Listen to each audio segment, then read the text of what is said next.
Hello guys, and welcome back to the channel. So first of all, I must give you a warning about my price target for Palantir, because I think I said some things wrong in the video, and this video is here to correct it. Number two, Palantir gets into Tesla's pants. So some interesting news that came out today that I want to cover with you in the same video.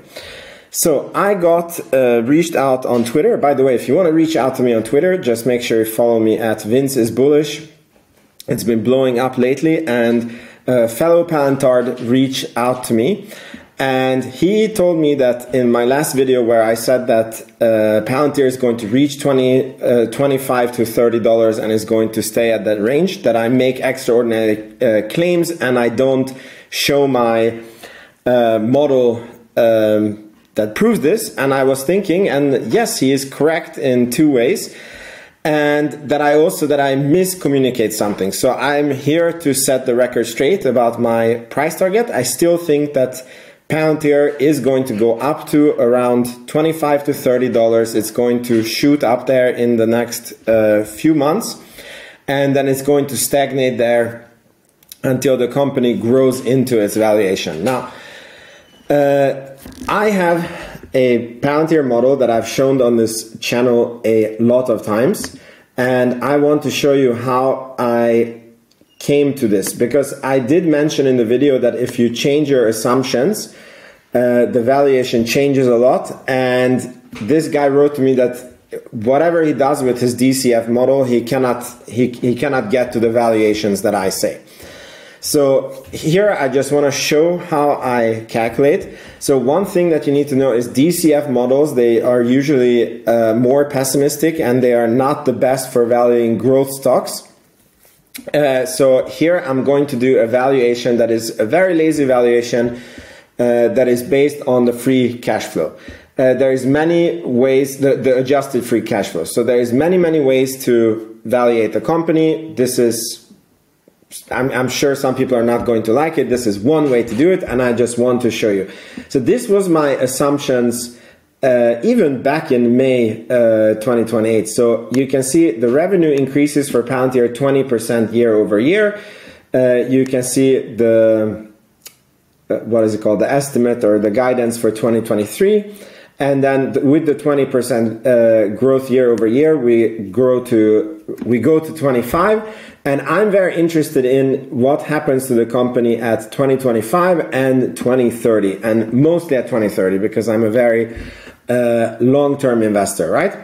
And then I think that their adjusted free cash flow margin is going to be around 25%, and then their adjusted free cash flow is going to be around 800 million. So now I put a multiple on this adjusted free cash flow, and that is also up to debate what multiple that you put on this. So the reason why I'm showing you is this is how I was thinking before this recent rally, just so you better understand why I'm saying what I'm saying. Here is the share count, and then I'm counting with a 3% yearly dilution, and currently they're diluting more than this, so I might have to revise this number. And if you have so the point is that if you have this much free cash flow in 2025 and you add a 40p multiple to it, so I'm thinking that the company is growing 20%, so a multiple of 40 I think is quite reasonable for a future AI company, and that would put the market cap at $32 billion, and with the share count that would be a $14 per share value in 2025, right? And I normally like to aim for a 30% return, and for me to achieve that today, you have to discount back the $14 into 2023 dollars, and it gives me $8.27. So obviously when Palantir was below this price, it was a screaming deal for me, and I was adding as much as my portfolio could add.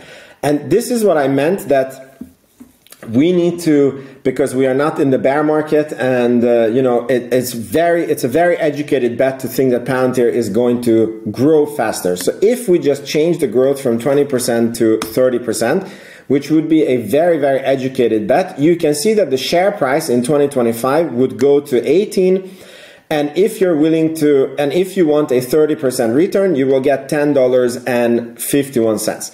So here is one kicker, right? So we know that it's not retail that is buying these stocks. So retail normally wants to get rich quick, and you know, they're chasing these very, very big returns.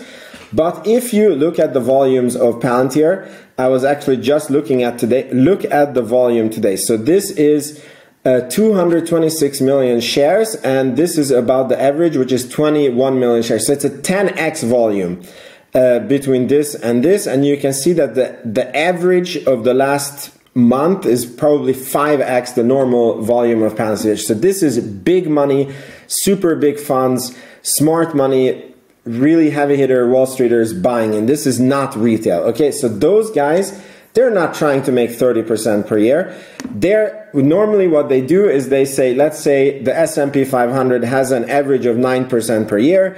This is a much more volatile company. So if they see a 13-14% upside, it's good for their fund. So if you change that out and you're okay with having 13%, then you have a fair value of Palantir of $13.91. So I already, if you ask me how I would evaluate the company, this is why I said in the video that you need to see what is your price target for Palantir, at what price would you be adding to the company, and if the price is below that, I would buy. If not, then the ship has sailed for you and you have to wait for a pullback, right?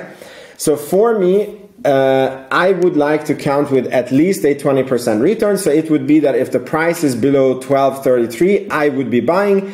If the price is where it is currently 14.69, I would not be buying, right? But what happens if you change the growth to 40%? And what happens if you change the multiple? Because if a company is growing 40%, then a 40 multiple is a very, very cheap multiple. It would be, you know, you could easily put a 60 multiple on that baby. And then suddenly the stock price that you're getting is $33 in 2025. And then suddenly even if you want a 20% return, suddenly $23 is a very cheap price for Palantir. So this is what I was saying, that if you're willing to bet, I don't like this type of betting because you're sort of maximizing, you're betting on the maximum best outcome and nothing can go wrong, and that's when, you know, that's what the stock has to perform. And for me, there is no margin of error. Instead, when Palantir was at $6 and we were making all these videos how good deal it is, you know, everything was calculated on the worst case scenario, and even on the worst case scenario, the company was a freaking steal, right? So that is not the case anymore, but there are some people who are willing to take this bet, right? And again, if we go back to the example that Wall Streeters are okay with, let's say 13%, then you get a price of 26. And this is the mistake that I want to correct. So I'm not saying that this is what I think Palantir's fair value is. I think that the market, because AI is a super cycle, is going to get irrational about Palantir. And I think there will be enough people who will think this way, who will push the price up to between $25 to $30. And the company will stagnate there, I think. And you know, it will have to grow into its valuations. But this is what I think was not clear in my videos. I'm not saying that the price is going to go up and it will be the fair value of the Palantir. I just wanted to show you how to calculate this out. As I said many times, I think the fair value of Palantir is around $12. And my advice to you, if you want to build a position in Palantir, you should do your own valuation. And if the current number of Palantir is below your number, just buy. Don't wait for a pullback, because that pullback might never come. Again, I want to show you that people here on earnings said, don't buy Palantir, it's going to come back. How did that work out for you? You just missed out on a 60% increase, you know? And now it very much looks like we're getting a few red days. I mean, nothing can go up in a straight line. But my point is, if you want the stock and it's within the price that you're willing to pay, I think you should go ahead and buy. And if the stock goes lower, don't cry over spilled milk, just buy more and lower your average. So I hope it's super clear now. The second news is the news came out that Panasonic and Palantir announces a partnership in the Panasonic Energy of North America, which is the Pana factory. And this factory happens to be in Reno or Sparks, Nevada. And Sparks, Nevada is, I mean, this factory is Tesla's gigafactory as far as I understand. And all the batteries that are produced at these factories, all of the cells produced by the Pana at Gigafactory Nevada are for Tesla. So I don't know what I clicked on here. So that means that our dear beloved Palantir somehow managed to get into Tesla's pants, and all the future Teslas are going to be made, all the batteries of the future Teslas are going to be made with Palantir technology, which is really, really exciting news. As I said, normally these new projects, they don't bring so much income to Palantir straight away. It's more like it's more important to get the customer and then scale within the customer. This is definitely a big fish. So it's a super bullish news for the company. And it's very cool. It's very cool. I think that this is probably the most that Palantir is going to be able to work with Tesla, because inside, once the battery goes over to Tesla, that is a, you know, garden, like a walled garden. Tesla has their own operating system, and they have their own AI engineers working on it. So for sure, Tesla is never going to use Palantir. You can, you know, write that down, take it to the bank. I'm 100% sure. So this is as close as we're going to get, but this is some cool news. So thank you so much for watching. Please make sure you subscribe to the channel. Say hi to me on Twitter. Vince is bullish. I hope I made my price targets clear now, and I'll see you in the next video. Ciao, ciao.